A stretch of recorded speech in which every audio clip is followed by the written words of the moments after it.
மக்கள் எல்லாம் திரளாக சென்று விட்டார்கள். அதனால் இதை நாட்டை நீ மறுபடியும் சொல்லிக் கொள்ள வேண்டும். மண்ணெல்லாம் நாடு சுடுகாடு என்று மக்கள் கூறுகிறார்கள்.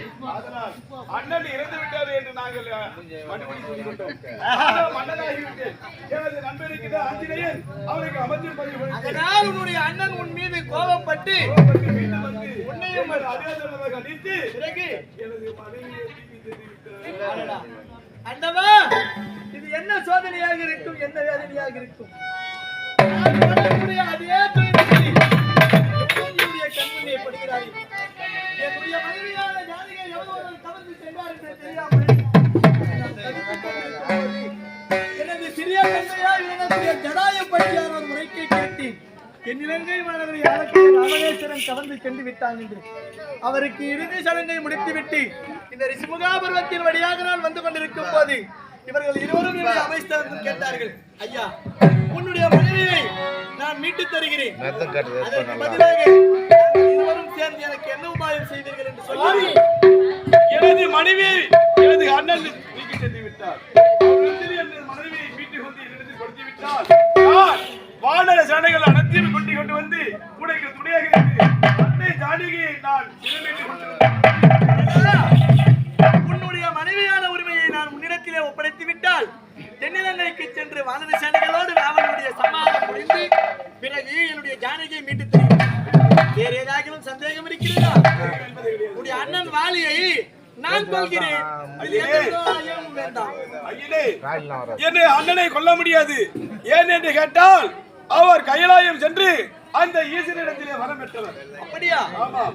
யார் ஒருவர் தன் மீது சண்டை இழுத்தாலும் தனது மனத்தில் அதனால் அவரை கொல்ல முடியாது. அவரை கொல்ல வேண்டும் என்றால் இப்போது உன்னை சோதனை செய்ய போகிறேன். உன்னுடைய அண்ணனான வாலி சிவபெருமானை கோரி கைலாயத்திலே வரம் பெற்று வந்திருக்கிறான். மாபெரும் வரம். அந்த வரத்தை அவளால் கொல்ல முடியாது என்பதால் ஆள் என்னை சோதனை செய்ய போகிறார். எப்படியாக இருக்கிறது? என்ன சோதனை என்று சொல்லுங்கள், இப்போதே நிகழ்த்தி காட்டுகிறேன். ஐயனே, இதோ பார்த்தையா, குந்திவினுடைய எட்டு குண்டானது மலைக்கோட்டை குவிந்திருக்கின்றது. இதை உனது வலது காலால் எடுத்து வீசி இருங்கள் ஐயனே. குந்திவினுடைய எலும்பு கூட்டை நான் வலது காலால் நீங்கள் வேணாம், இளையவர் இடது காலால் உதைக்க. தம்பி சொல்லலாம். லட்சுமணா சொல்ல. ஆஞ்சநேயா ஒரு புறமாக இரு. சொல்லலாம். ஒரு புறமாக இருப்பா. தம்பி லட்சுமணா, இவர்கள் இருவரும் நம் மீது சந்தேகம் அளவிற்கு வந்து வந்தார்கள். இவர்கள் இருவருடைய ஐயத்தை நான் தீர்க்க வேண்டும் என்றால் என்னுடைய பலம் மட்டும் தெரிந்தால் போதாது, என் தம்பியான உன்னுடைய பலமும் தெரிய வேண்டும். எப்படி என்பதை நான் புரிந்து கொண்டால் அதற்கு ஏற்றால் போல நான் உனக்கு அனைத்தையும் செய்து தருகிறேன் தம்பி. ஆகையால் உன்னுடைய வலது காலால் வட்டப்பாட்டில் வதைப்பது ஒரு உடைத்து தள்ளு. தம்பி நான் வலது காலால் உதைக்க சொன்னேன், நீ இடது காலால் உதைத்து விட்டாய். உன்னுடைய பலத்தை அவர்கள் புரிந்து கொண்டிருப்பார்கள். ஏதாவது ஐயம் இருக்கிறதா? மீண்டும் ஒரு ஐயம் இருக்கிறது ஐயனே. திரும்ப என் மேல சந்தேகம் இருக்கு. அந்த அளவுக்கு சந்தேகப்படாத ஐயனே, அது பார்த்தையா, 7 மரங்கள் வராமரங்கள் வளைந்து வளைந்து இருக்கின்றது. உன்னுடைய அம்பினால் ஒரே நேர்கோட்டில் வந்தால் நீதான் ராமன், அவர்தான் லட்சுமணன். எனது அண்ணனை கொள்வதற்கு நீங்கள் தான் சரியான ஆளு என்று நாங்கள் இருவருமே தசரதர் புத்திரர் என்பதில் உங்களுக்கு ஐயமானது ஏற்பட்டிருக்கிறது. அதை இப்படி எல்லாம் ஆகட்டும், அப்படி இருங்க தம்பி. ஒரு குருமா இருப்பா, என் தம்பி கிட்ட ஆலோசனை பண்ணிட்டு வரேன்.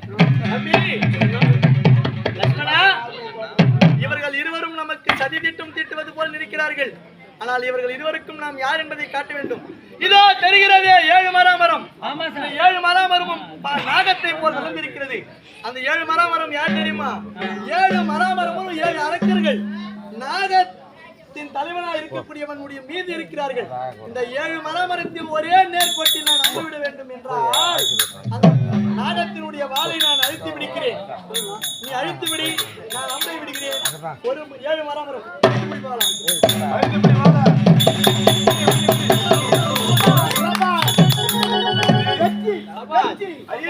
அருமை. உனது ஒரே அம்பினால் வளைந்து வளைந்து கோணலாக இருந்த 7 பராமரங்களும் ஒரே நேர்கோட்டில் வந்துவிட்டது. உண்மைதான் ஐயனே. இப்பொழுது எனக்கு பயம் என்பது கிடையாது. எனது அண்ணனை கொள்வதற்கு சரியான ஆளு நீங்கள் தான் என்பதை இப்போது நான் புரிந்து கவலை கொண்டேன். இல்லையே. கவலை என்பது சரி, கிடையாது. இப்போது ஆஞ்சநேயா உனக்கு என்னவா சொல்லுப்பா. இப்பதான் எங்களுக்கு தைரியம் அதிகமா